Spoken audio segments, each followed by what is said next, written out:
Dialogue தமிழர்களுக்கு வணக்கம். நான் நிர்மல். கடைசியாக நம்ம வரக்கூடிய 2026 சட்டமன்ற தேர்தலில் எந்த கூட்டணிக்கு அதிக ஆதரவு இருக்குது, எந்த கூட்டணிக்கு ஆதரவு கம்மியாக இருக்குன்ற விஷயங்களை நம்ம பார்த்தோம். அடுத்ததாக தேமுதிகவினுடைய பிரேமலதா, அப்புறம் பாமக 2ஆக உடைஞ்சு அதில் கூடிய ராமதாஸ் அணி, அப்புறம் அதிமுகவில் தனித்து விடப்பட்ட ஓபிஎஸ் அணி, இவங்க 3 பேர் யாரோட போய் சேருவாங்க அப்படின்ற விஷயத்த நம்ம பார்த்தோம். இப்போ நம்ம பார்க்க போகிறது தொடர்ந்து தான் கட்சி ஆரம்பித்து இப்போ வரைக்கும் திமுக மீது கடுமையான விமர்சனங்களை வச்சுக்கக்கூடிய விஜய் அவர்கள் இந்த விமர்சனம் இந்த 2026 தேர்தலில் எந்த அளவுக்கு மக்கள் மத்தியில் எடுபட போகிறது அப்படின்னு தான் நம்ம பார்க்க போகிறோம். ஒரு கட்டமாக விஜய் பார்த்தீங்கன்னா கட்சி தொடங்கினதுலேருந்து திமுக மீது வைக்கக்கூடிய விமர்சனம் பார்த்தீங்கன்னா உங்களுக்கு குடும்ப அரசியல் ஊழல் ஆட்சி அப்படின்றத ஒரு விஷயத்தை வச்சாரு. சமீபத்தில் ஒரு கூட்டத்தில் ஒரு திருக்குறள் சொன்னார். அநீதி, தெல்லுமுள்ளு, அராஜகம் இவையெல்லாம் திமுக முதற்ற உலக அப்படின்னு சொன்னார். அடுத்ததாக பாஜக கூட மறைமுகமாக கொல்லைப்புறமாக கூட்டணி வச்சிருக்காங்க திமுக அப்படின்னு சொல்லிட்டு விமர்சனத்தை வச்சிருக்காரு. இந்த விஷயங்கள் தான் எல்லா கூட்டங்களையும் மாற்றி ஒரு திமுக மீது வைக்கக்கூடிய ஒரு விமர்சனங்களாக இருக்குது. இந்த விமர்சனங்கள்லாம் தமிழ்நாட்டு மக்கள் மத்தியில் எப்படி எடுபட போகிறது அப்படின்றது தான் நம்மளுடைய கேள்வியாக இருக்குது. ஏன்னு சொன்னால் உங்களுக்கு குடும்ப அரசியல் ஊழலாச்சு அப்படின்றது விஜய் இப்போ மட்டும் வைக்கல. உங்களுக்கு அதிமுக அந்த காலத்துலேருந்து அதிமுக, அடுத்ததாக நாம் தமிழர் கட்சி, பாஜக இவங்களும் அதே வாக்கியத்தை தான் எல்லா தேர்தல்களும் யூஸ் பண்ணுறாங்க, இந்த தேர்தலும் யூஸ் பண்ணுறாங்க. ஸோ இதுலேருந்து மாற்றா நீங்கள் என்ன அப்படி சொல்கிறீங்கன்னு பார்த்தீங்கன்னா அதுவும் கிடையாது. நீங்களும் அவங்க சொல்கிறதையே குடும்ப அரசியல் ஊழலாச்சு அப்படின்னு சொல்கிறது திமுகவுக்கு எதிராக மக்கள் எப்படி ஒன்று திரளுவாங்க, அது மக்கள் மத்தியில் எப்படி எடுபடும் அப்படின்ற ஒரு கேள்வி இருக்குது. ஒன்று நீங்கள் திமுக ஊழல் பண்ணிக்கிறது அப்படின்னு சொன்னால் நீங்கள் என்னென்னலாம் ஊழல் செஞ்சாங்க, இதெல்லாம் இந்த ஊழல் செஞ்சாங்க அப்படின்னு ஒரு டேட்டாவை சொல்லியிருந்தீங்கன்னா ஒரு மக்கள் மத்தியில் ஒரு எடுபட. நீங்கள் என்டிஏ கூட்டணியில் பாமகவின் அன்புமணி சொன்ன அளவு கூட நீங்கள் திமுக செஞ்ச ஊழல் டேட்டாவாக சொல்லலை.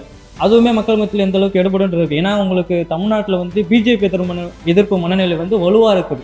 அப்போ அதை நீங்கள் சம்பாதிக்கணும். ஃபஸ்ட்டு அதை சம்பாதிக்கணும்னா நீங்கள் திமுகவுடைய எதிர்ப்பையும் நீங்கள் மக்கள் மத்தியில் கொண்டு போகணும். பாஜகவும் கடுமையாக எதிர்ப்பு இருக்குது, அந்த எதிர்ப்பையும் நீங்கள் மக்கள் மத்தியில் கொண்டு போகணும். ஸோ இதெல்லாம் செய்யும்போது தான் உங்களுக்கான ஆதரவு பெருகும். ஸோ இப்படி இருக்கிற பட்சத்தில் இந்த வாக்கியம் 20 வருஷமாக எடுபடாத பட்சத்தில் எல்லா கட்சிகளும் இதே திமுக எதிர்க்கக்கூடிய எல்லா கட்சிகளும் இதே சொல்லக்கூடிய நிலையில் மீண்டும் நீங்களும் அதே செய்கிறது எப்படி உங்களுக்கு மக்கள் கை கொடுப்பாங்க அப்படின்ற கேள்வி இருக்குது. அதில் நீங்கள் கொஞ்சம் டிஃப்ரெண்ட்டாக அவங்க என்னென்ன ஊழல் செஞ்சாங்க அப்படின்னு விரிவாக நீங்கள் போனீங்கன்னா உங்களுக்கு ஏதாவது ஒரு சான்ஸ் இருக்குது, விஜய்க்கு சான்ஸ் இருக்குது, வாய்ப்பு இருக்குது. பாஜக கூட கொல்லைப்புறமாக கூட்டணி வச்சிருக்கு, மறைமுகமாக கூட்டணி வச்சிருக்குன்னு சொல்கிறாங்க.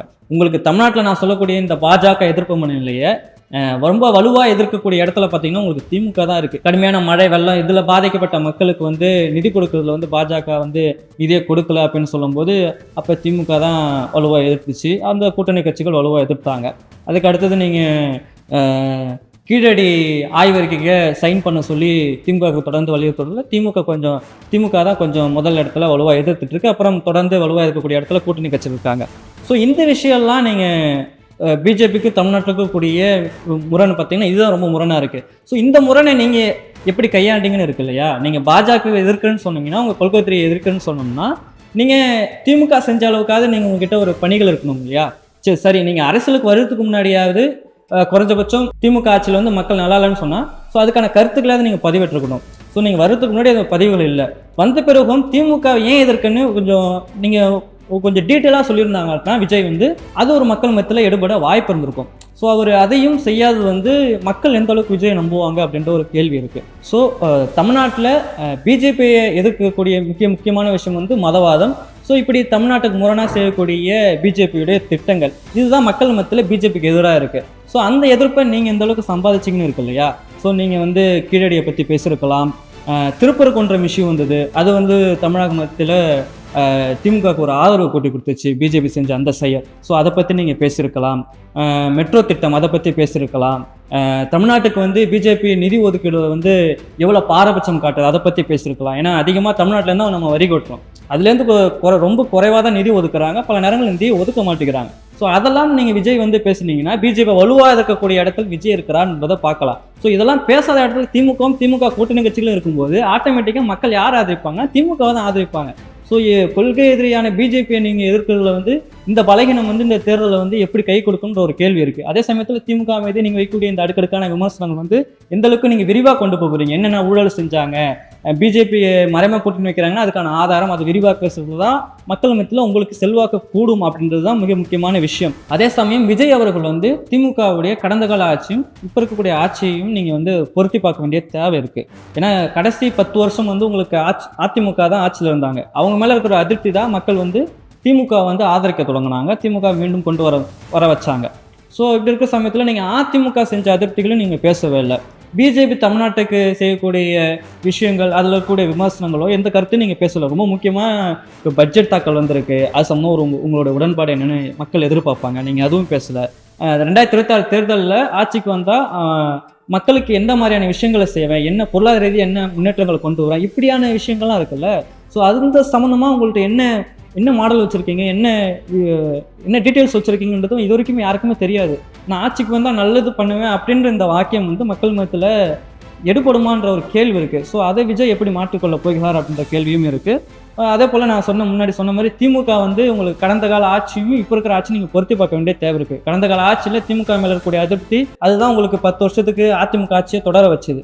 ஆனால் இன்னைக்கு அந்த தவறுகளை வந்து சரி செய்யக்கூடிய இடத்துல திமுக இருந்திருக்கா, என்னென்ன விஷயங்கள்லாம் செஞ்சுருக்காங்க, திமுக மேலே வைக்கக்கூடிய விமர்சனங்கள் வந்து உகந்ததாக இருக்கான்னு பார்த்து விஜய் விமர்சனம் வைக்கிறது வந்து தான் கரெக்டாக இருக்கும். ஏன்னா இன்றைக்கி உங்களுக்கு திமுக வந்து ஆட்சிக்கு வந்த பிறகு மகளிர் உரிமை திட்டம்னு சொல்லிட்டு உங்களுக்கு மாதம் 1000 ரூபா பெண்களுக்கு, பெண்கள் வந்து இலவசமாக பேருந்தில் பயணிக்கிறது, இப்படியான விஷயங்களை செஞ்சாங்க. தமிழ்நாட்டுடைய பண்பாட்டை நாகரிகத்தை பறைசாற்றக்கூடிய கீழடிக்கு வந்து மிக முக்கியமாக ஹெல்ப் பண்ணது வந்து டிஎம்கே தான். பிஜேபி வந்து உங்களுக்கு அதை ஓப்பன் பண்ணுறதை கூட அனுமதிக்கல. அதில் கடுமையாக ஃபைட் பண்ணி உங்களுக்கு கீழடி வேலைகள் நடைபெறதுக்கான விஷயங்களை வந்து டிஎம்கே செஞ்சுருக்கு. அடுத்த திருநெல்வேலியில் பொருணை இதை வந்து திமுக தான் சப்போர்ட் பண்ணி இன்றைக்கி ஓப்பன் பண்ணியிருக்கிறாங்க.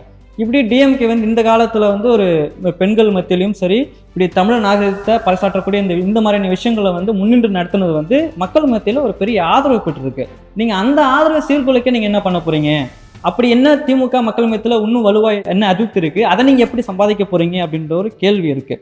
நீங்கள் திமுக மேலே அதிருப்தியாக சொல்லக்கூடிய தூய்மை பணியாளர்கள் போராட்டம், அரசு போக்குவரத்து ஊழியர்களுக்கு வந்து ஊதிய உயர்வு, அப்புறம் வந்து பணி நிரந்தரம், அப்புறம் செவிலியர்களுடைய பணி நிரந்தர போராட்டம், இதெல்லாம் ஒரு விஷயம். இந்த சமீப காலத்தில் திமுக எதிராக நடந்த மிகப்பெரிய போராட்டம்.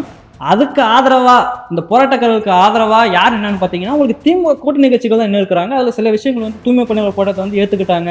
அப்புறம் போக்குவரத்து, அப்புறம் செவிலியர்கள் போராட்டம் வந்து பேச்சுவார்த்தை நடந்துட்டுருக்கு. இப்படியான விஷயங்களில் வந்து சில நேரங்கள் உடன்பட்டிருக்காங்க, சிலது இப்போ வரைக்கும் நடைபெற்றிருக்கு. ஸோ நீங்கள் அந்த இடத்துலையாவது விஜய் வந்து பேசியிருக்கணுமா இல்லையா? ஸோ திமுக மேலே உள்ள அதிருப்திகள் வந்து வெளியே வரும்போது அதுக்கு ஆதரவாகவும் நீங்கள் வந்து பேசலை. அதையும் கூட்டணி கட்சிகளே செய்யும்போது மக்கள் ஆட்டோமேட்டிக்காக ஒப்பிட்டு பார்க்குறாங்க. திமுக அதிருப்தியை வெளியில் கொண்டு வருது யார், அதை சரி செய்யக்கூடிய இடத்துல யார் இருக்கிறா, பிஜேபி யார் ஃபஸ்ட்டு வலுவாக எதிர்க்காங்க, இப்படியான விஷயங்களை பார்க்கும்போது திமுக ஓகேன்ற ஒரு மனநிலைக்கு வந்து இந்த தேர்தலில் வர்றதை பார்க்க முடியுது. ஸோ இதெல்லாம் தாண்டி விஜய் என்ன மாதிரியான அரசியலை கையாள போகிறார், என்ன மாதிரியான விஷயங்களை பேச போகிறார், ஆட்சிக்கு வந்தால் என்ன பண்ணுவேன், என்ன மாதிரி டேட்டாவை வச்சு அவர் பேச போகிறாரு, பொருளாதார ரீதியாக எப்படி வளர்ச்சி அடைக்க போகிறாரு, மத்திய மாநில அரசுகளுடைய உறவுகளில் என்ன மாதிரியான விஷயங்களை கொண்டு வர போகிறாரு அப்படின்ற ஒரு கேள்விகள்லாம் இந்த தேர்தலில் எழுது. அதையெல்லாம் விஜய் எப்படி சரியாக செய்ய போகிறார் என்றதை பொறுத்து தான் நாம் பார்க்க வேண்டும்.